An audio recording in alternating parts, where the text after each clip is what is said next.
Welcome to StarDrive 2. The goal of StarDrive 2 is to build a space empire. As Emperor, it is your duty to explore the unknown reaches of the galaxy and to select which planets you wish to colonize.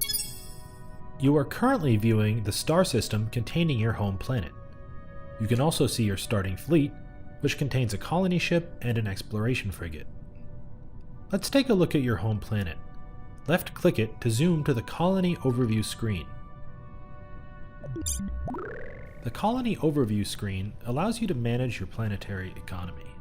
As we explore the various interfaces found in StarDrive 2, keep in mind that this game is rich with tooltips. Hovering over an icon will typically provide you with a detailed description to help you understand it. let's take a closer look at the interface elements on this screen.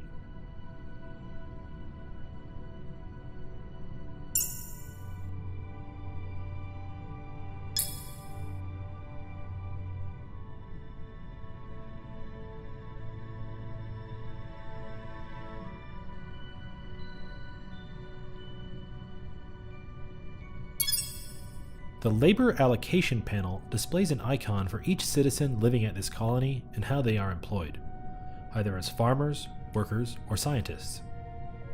You can hover over the food, production, and science icons for a detailed breakdown of how your citizens are contributing to their production. You can reassign citizens to new jobs by left-clicking on them and dragging them into their new roles.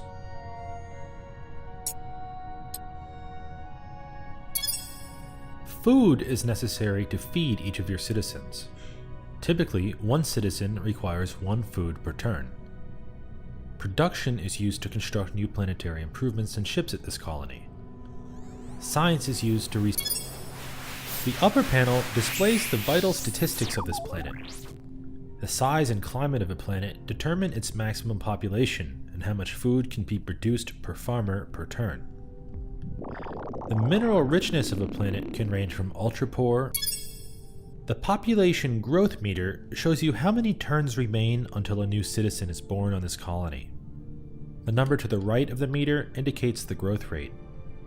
Hover over the growth rate for a detailed breakdown of this colony's reproductive efforts.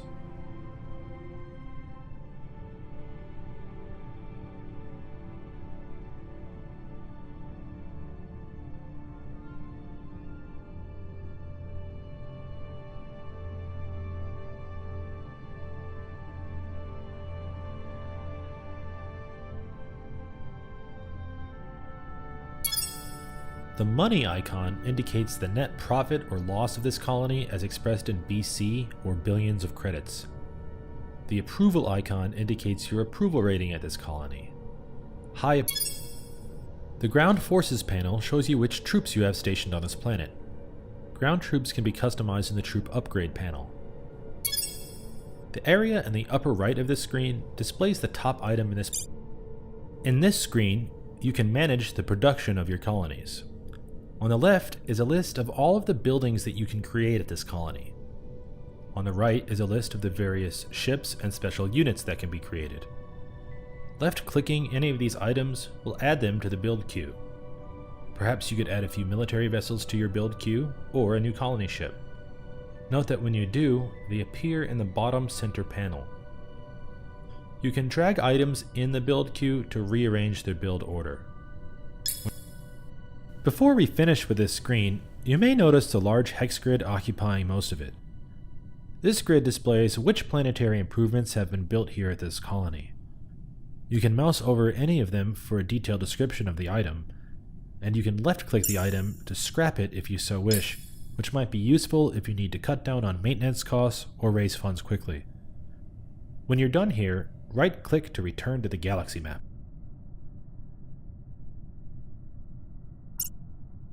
Before we proceed, take a moment to familiarize yourself with the view controls.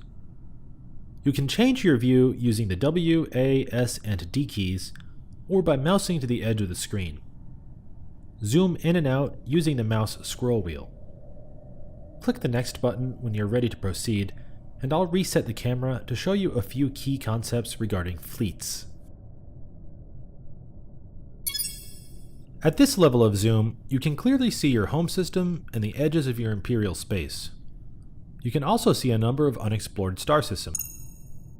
Here you can see the ships in this fleet, as well as this fleet's various statistics. Take a moment to mouse over the icons in this panel to understand their significance. If you'd like to rename a fleet, you can left-click its name to do so. You can view a combat ship's details by right-clicking its icon. Fuel is an important strategic consideration when managing your fleets. You can see this fleet's current. With the fleet selected, right-click any area of the map to issue a move order. A good choice would be to move your fleet into one of the nearby unexplored star systems.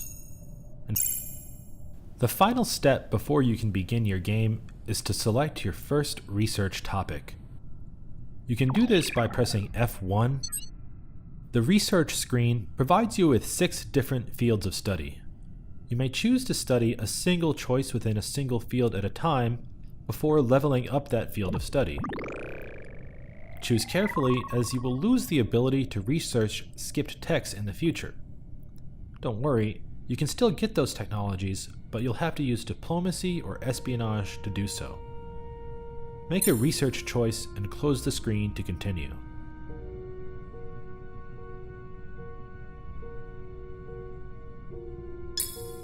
Alright, it looks like you are ready to take your first turn. You can click the turn button in the lower right of the screen, but the best way to play StarDrive 2 is to hold down the spacebar to progress turns. The whole galaxy will update in real time when you do.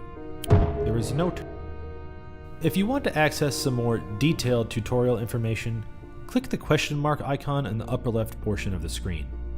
You can also access this menu by pressing F5. We'll check back in with you in a few turns to see how you're getting along and to offer some more tutorial advice.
Welcome to the shipyard.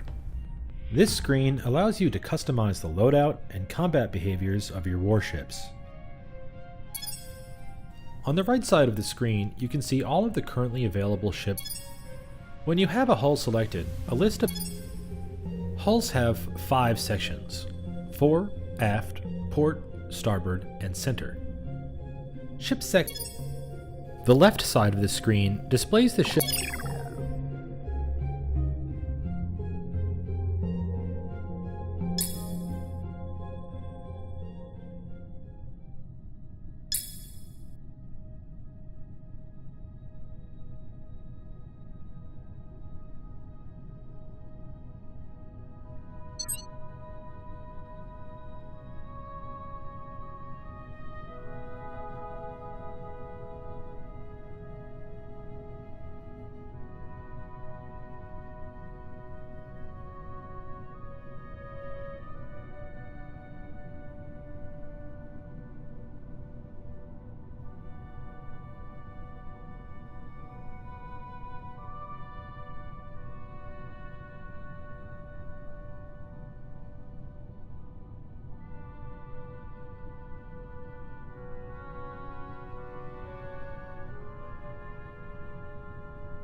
Congratulations for founding your new colony. You may have noticed that this colony is not suited to farming, which means your colonists will starve unless you do something about this situation quickly. The simplest way to resolve this problem is to simply ship food from one of your more agricultural colonies, like your homeworld, to this new colony. In the upper right portion of the screen, you can see your resources bar, indicating, among other things, the amount of freighters you have available and the amount of surplus food your planets are producing. The process of moving food from where it's produced to where it is needed is automatic, so long as you have at least one freighter. To solve this problem, you will need to make sure that the workers on a planet that is capable of farming are producing at least one more food than they are consuming. A great way to do this is by using the Empire Management screen. Here you can see all of your colonies and all of their citizens, including your homeworld and the poor starving colony that we need to help out. If you do not currently own any freighters, then the first step to feeding your starving colony. You can access any planet's build queue directly from the Empire Management screen. Finally, to make sure that your starving planet can get food, you'll need to ensure that you are producing a food surplus at one of your other colonies. But finally, here's an extra tip. Once you do have some freighters in your fleet, you can also transfer population between colonies on this Empire Management screen.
I noticed that you haven't yet colonized a new planet. Allow me to make a suggestion. Actually, you have no choice in the matter, so... Wonderful. I've taken a look at the unowned planets that you know about, and it looks like this planet here, or asteroid belt as the case may be, would be the best choice for a new colony. Things to consider when deciding which planets to colonize include the planet's climate and mineral richness, its gravity levels, maximum population. To colonize a planet, select a fleet that contains a colony.